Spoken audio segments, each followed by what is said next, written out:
Now, I would like to introduce a very unique female founder. She is the founder and CEO of Bare Necessities, which is a hub for zero waste living in India. Sahar currently has a 500 grams jar of all the trash that she has produced in the last 4 years. For her work is changing the narrative of waste in India. Seher has been recognized by Google India as the most inspiring Indian of the year.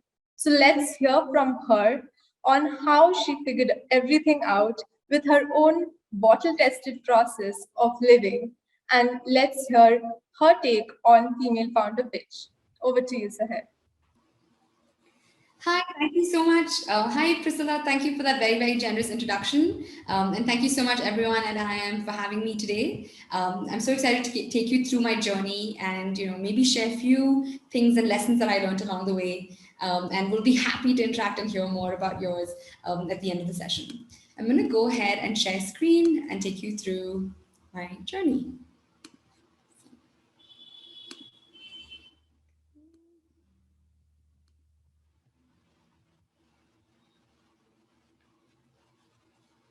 So hi everyone, I'm Sahar Mansoor and I am attempting to live a zero waste lifestyle. And so welcome to my zero waste journey. So that little jar that I'm holding over there is primarily all of the trash that I've produced in the past 4 or 5 years. And I know that sounds pretty crazy, but I'm here to tell you what I'm doing, why I'm doing this, and what got me started in the first place. So actually growing up, I spent lots of time in nature. Cubbon Park in Bangalore meant all of our weekends. And family holidays meant jumping into waterfalls, climbing trees, falling off of trees, and that whole shebang. So I think nature has been essentially my first teacher. But growing up in school, I had lots of learning disabilities. And I think I was just someone that was never pegged to be an academic success in any stretch of our imagination, especially in the conventional definition of that word. I remember basically reading a comprehension passage, attempting to write down the first answer when my teachers would say, time is up and pencils down. And, I think my mom was really, really kind of inspiring. She would read all of my lessons on little cassette tapes back in the 90s and had a full-time job. So when I would come back from school, I would play the tapes and kind of read along with her in order to practice my reading. And fast forward a few years, I went to the University of Cambridge and studied there. And just 6 months ago now, authored a book with Penguin, which is currently an Amazon bestseller. So what made me get started with zero waste, first of all, actually? Let's just take a few steps back. When I was 19 years old, I took this amazing class that just basically changed the way I look at so many things. It was a world religion and ecology class. It was at a small liberal arts school in Los Angeles. And I remember watching this video of this lady named Bea Johnson, who's currently smiling on all of our screens. And that jar that she's holding is essentially all of the trash she, her 2 kids, and her husband had produced in about 4 odd years. And I just remember thinking to myself, that's really amazing and that's really inspiring. But also, I'm never going to be able to do that. I have 3 jobs on campus, a scholarship to maintain. I probably can't afford to shop at Whole Foods and all of these other places that Bea is shopping at. But of course, I was, very inspired and kind of did the little things that I could, like carry my own water bottle or my cloth bags to the grocery store, etc. Fast forward a few more years, I moved back to Bangalore, where I started to work in the energy access space. I guess environmental issues have always been kind of in the forefront for me since that course that I took. And, I was on this academic journey. I thought I would be a professor. I wanted to teach kind of environmental science or environmental studies. And I also kind of went up very boldly to my dean when I was an undergrad. And I said, you know what, Dean Cereza, you don't have the major I want.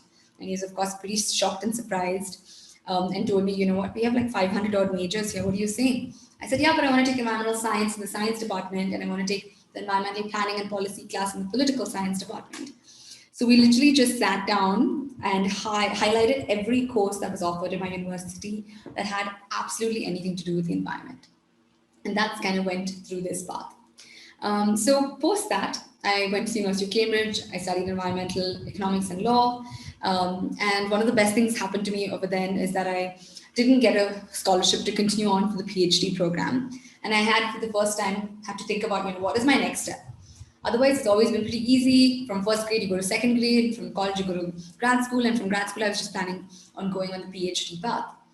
And then I worked briefly at the World Health Organization amidst the Ebola outbreak, which was really good because it pushed me outside my comfort zone, made me look at environmental issues from a health lens, which I had never done. I was really laser focused on the environmental aspects, and I kind of missed all the other elements.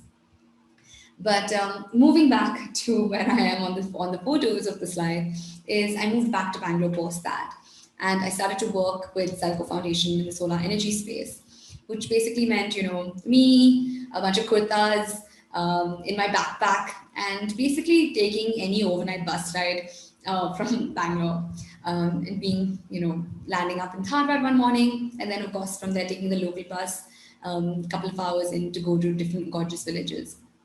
And for me, this was really, really important because without energy, there is, people can't produce things. I largely worked with farmers, so agri-equipment for farmers, public health centers and hospitals. Medicines can't be refrigerated, operations can't take place. And then, of course, those situations we all know, economies will never improve. So while I was working at Selco, I got assigned to work at this project with the waste pickers because they all knew kind of how much I was excited by waste. And, we did this really cool project where we put solar panels on the chai day every morning when they kind of go on for a day's work. They come and kind of put their battery for charge, go on for a day's work, and then they have this fully charged battery that they plug into their solar lantern. And, I was, of course, feeling really good about myself, but I started to follow them on my cycle in the mornings between 5 and 9 a.m. And of course, I noticed the conditions in which they were collecting all of our waste. And, whether there was broken glass, sanitary napkins, but also some of my favorite brands were scattered amidst the sea of waste. And that's when I kind of thought back to that crazy video I watched when I was a 19-year-old and said, you know what, I'm going to try that very crazy thing. I'm going to try living a zero waste lifestyle. And that's how it all began. So how did I start? Easy switches, whether it's a compostable bamboo toothbrush, a miswak stick, neem stick, you name it, and I've tried it. Started to get all of my food in bulk or package-free formats. I started to compost all of my waste. I started to just be more mindful about carrying my own almonds and walnuts in a little snack bag rather than kind of go out for some packaged food.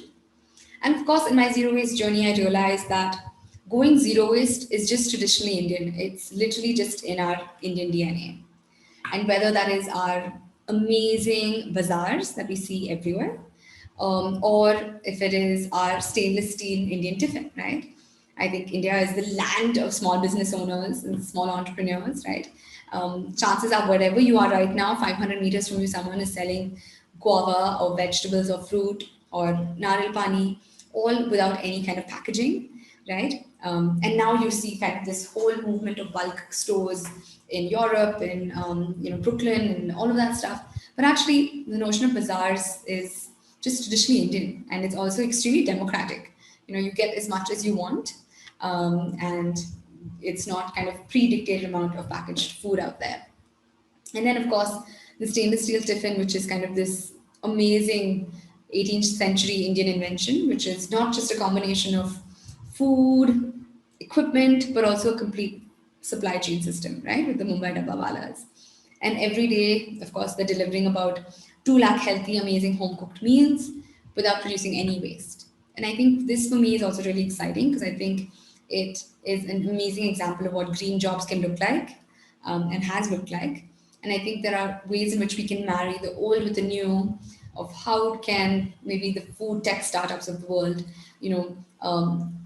teach perhaps some of the more technology-driven geotag location things to perhaps a community like the Dabbawalas, but also how can maybe the food delivery startups of the world start to use stainless steel and more kind of environmentally conscious packaging on that front as well. So in my zero waste journey, my next kind of realization was that we live in a world with just landfill destined products. Whatever we use, it's just designed to be thrown immediately, or if not, eventually. And what we really need as a world currently amidst this landscape is zero waste products. And that's kind of what started my entrepreneurial journey. We all know we're living through the largest global garbage crisis of our lifetime. And of course, that's a combination of, population, but also how many people have driven in terms of the economic ladder to have access to things. But unfortunately, consumption is just now synonymous with waste. And we need to kind of fix that problem. And that's what Necessities is trying to fix. We are creating amazing zero waste solutions by providing kick-ass products that are designed not to land up in our oceans and landfills. Whether that means stainless steel straw or compostable bamboo toothbrushes, shampoo bars, highly kind of innovative lifestyle products that all help you reduce your waste. And not just that, we also have amazing courses around sustainability to help people think in that mindset and that lens, because awareness is one of the biggest things that we have to work towards.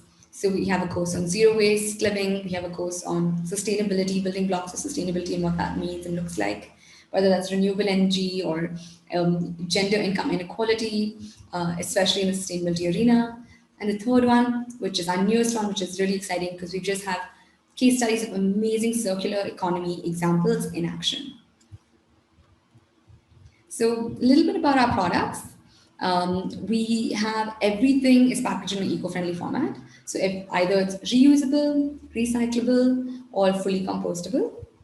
And a lot of our raw materials are sourced from the farmers that I worked with in my previous job at Zelco Foundation. A lot of them maybe I worked with even to help solarize their agri equipment, like in some of the photos in the side.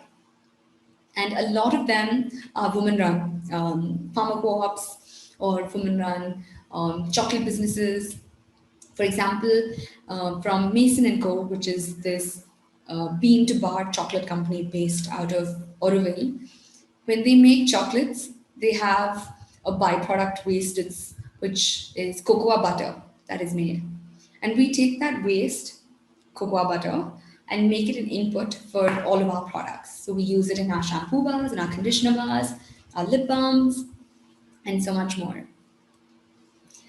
This is something that I'm really, really proud of and excited about. And it's a really, really perfect forum to share this, which is we have a completely woman-run manufacturing team. They are the backbone of our business. They are our rock stars. There is no Bare Necessities without them. And they handcraft each and every one of those products that we get to use.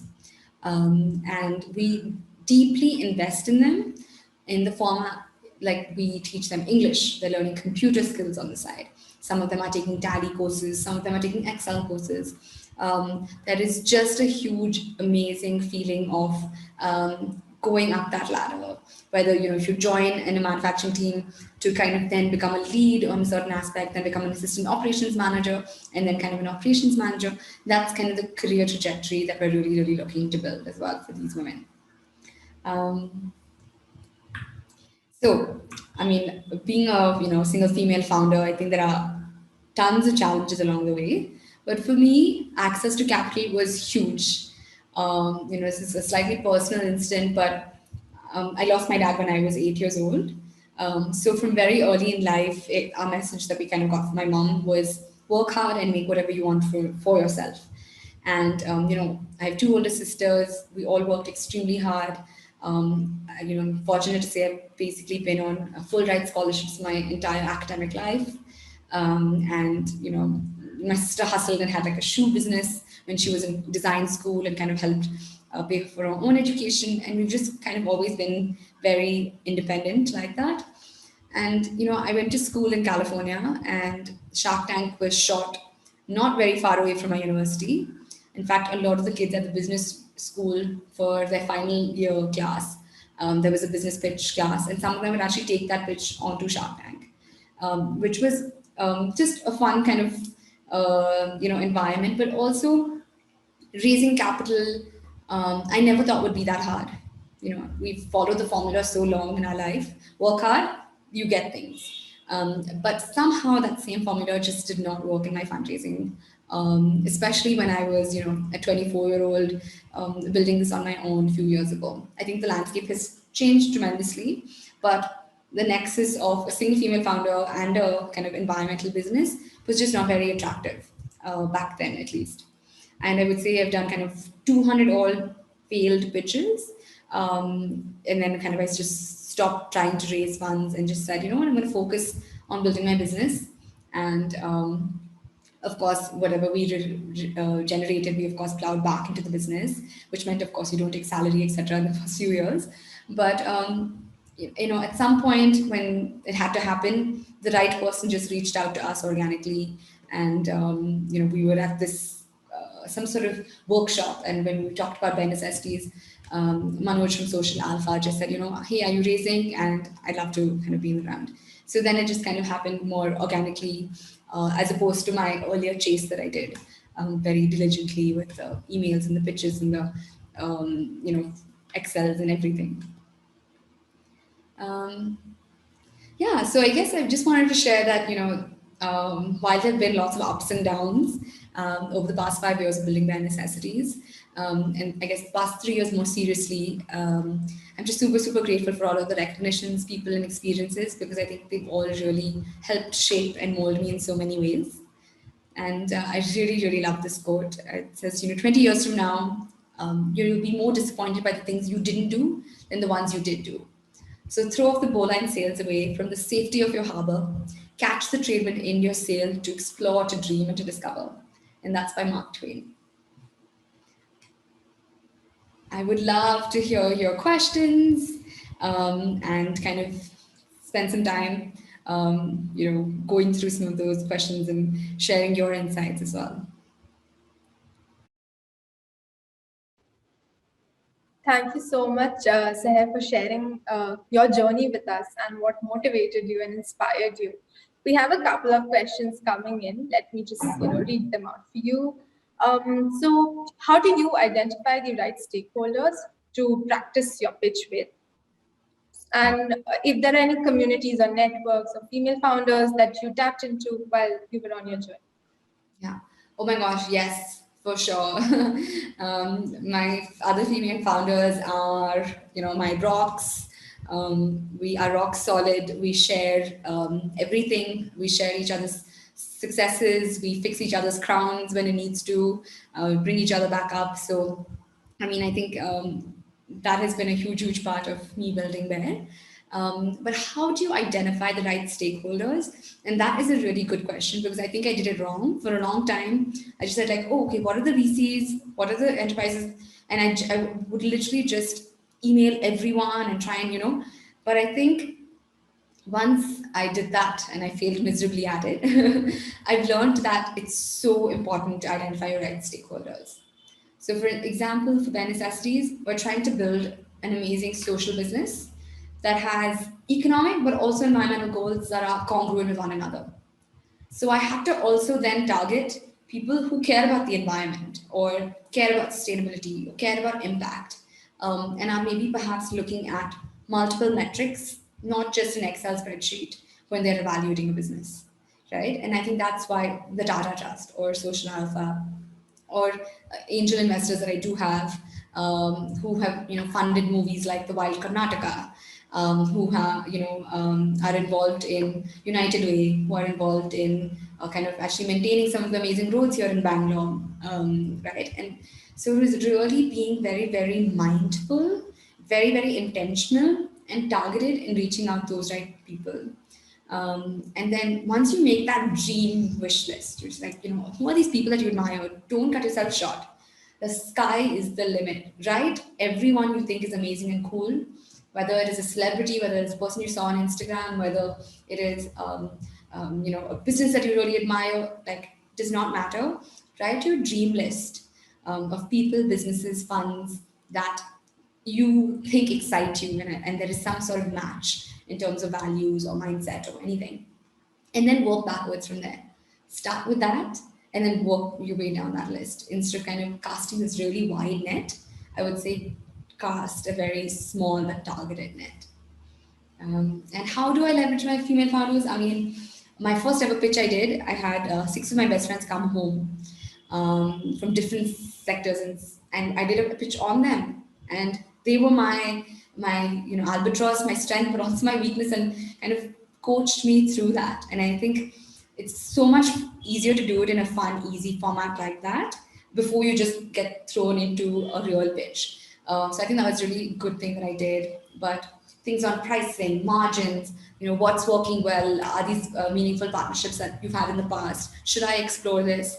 We share very, very openly and willingly with each other, because at the end of the day, we want to see all of our businesses succeed. And it is a community of awesome women, and we want to see more representation, more of us, in the businesses. I remember from my early sourcing trips, I'd be trying to get like organic oils and things like that, and I'd go and visit the farms and go and visit kind of the factories, etc. And a lot of them, people will tell me, okay, so when is Sir coming to make the decision now that you've done the groundwork? And and those are little things, but at the end of the day, it matters. But if maybe they see 10 more of us women on those sourcing trips, they will also have to change their mindset that, hey, that's not how it always is. And I think, I think representation is literally one of the most powerful tools out there. Yeah, you're absolutely right. Also, something similar, considering that in many of your pitches, you have to be educating the audience or the investor about what you do. So the creation of awareness behind your concept, your thought, requires certain time, right? So how do you keep them engaged, or due to the lack of awareness, there might be issues. So how do you make that, fill that gap, right? And how do you bridge that gap and you make them listen to you, especially considering that there might already be a bias towards a specific gender? Yeah. Definitely, that's a really good question. Honestly, I go into pitch like it's a performance. I practice in front of the mirror. I know my audience. I research my audience, and then I see what they need to hear. In terms of, I know I have a short amount of time, so I need to be very, very crafty and mindful and intentional about how I use my time. So I think stating bold, fun statements, but also that are resonating.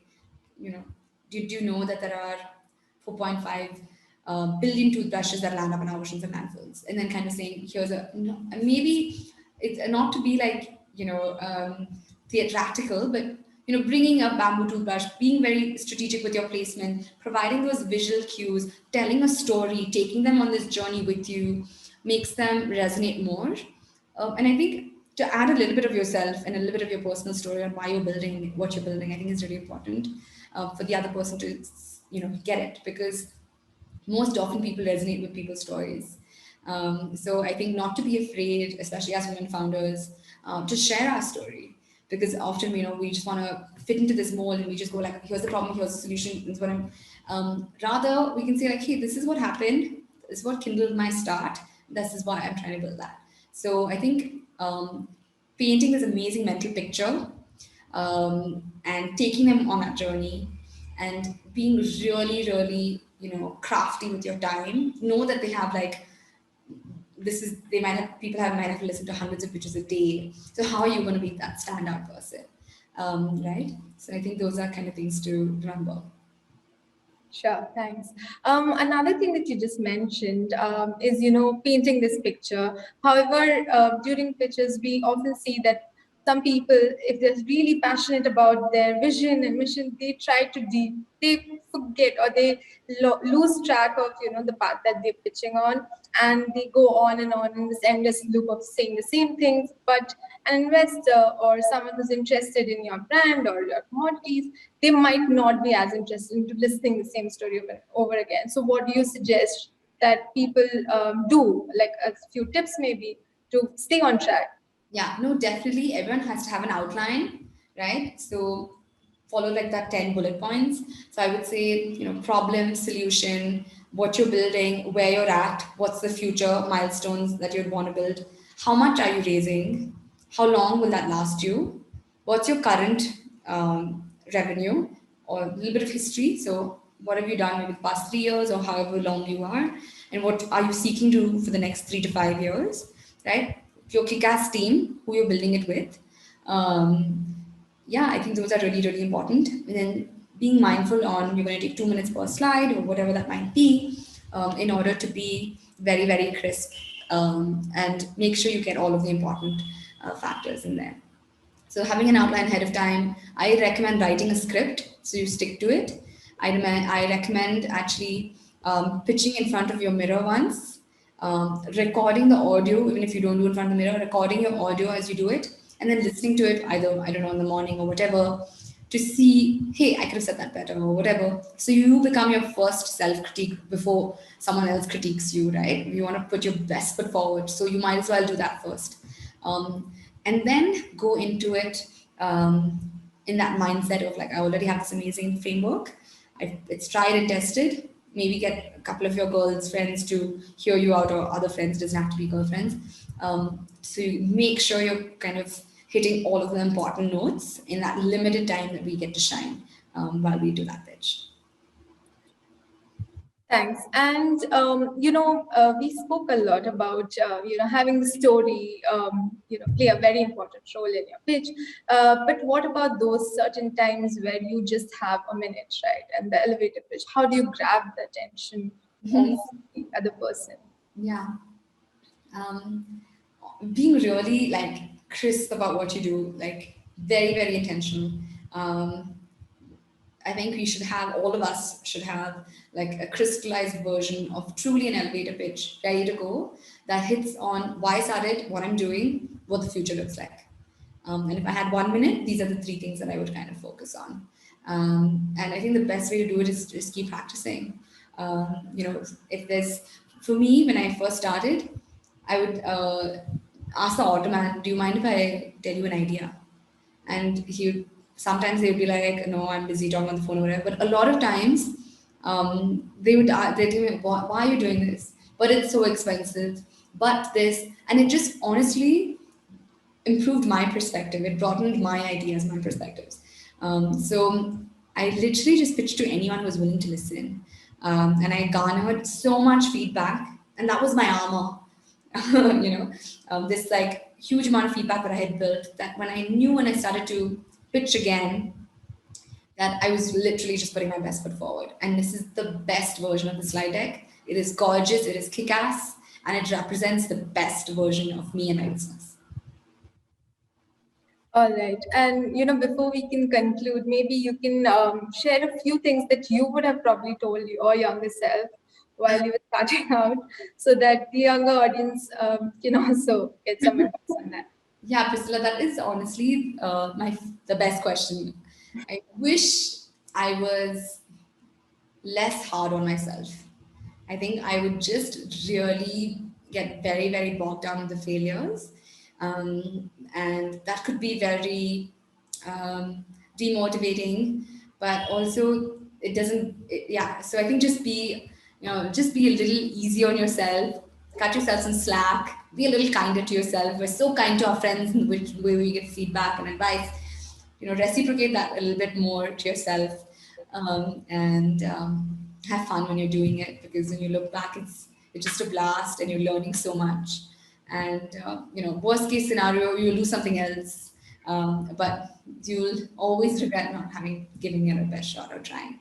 So try, even though it sounds like a ridiculous idea, but yeah, and have fun while you're doing it. All right. Thank you so much for your thoughts and your nuggets of wisdom and everything that you've achieved so far in this journey. It's absolutely amazing to hear what you're doing. And I once again would like to thank you for all your time and agreeing to speak to our audience here. Thank you. Thank you so much for having me at the Incubation Center, NSRCEL. Thanks, Priscilla, for facilitating this. It was a blast. Sure. Thank you.